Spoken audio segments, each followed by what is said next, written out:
Nin rangin tolni chibay ki buk tiu. Tolni mangan hoiro.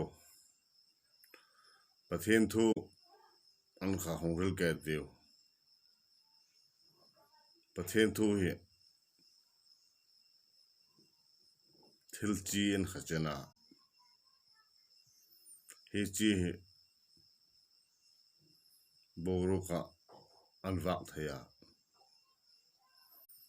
Chel chu jan lawin coronavirus sikne kamina China.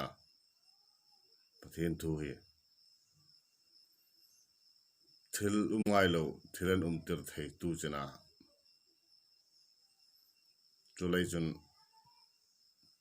apoi mo jan. Ei te bahai erang ei tlak ai goi.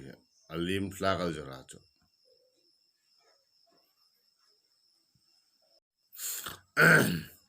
Pathien thu hi thu ringa chena. Pathien thu ring lo rang ei lati wai ti jara. Tam takan umri ching no me achu.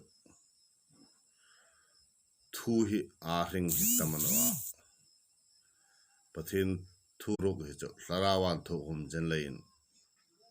A ring chena. Bogro ka sina thawa thai.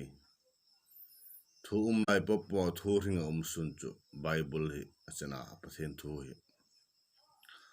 Achana sa me rema taksa taka sinhang thwarang tak phale.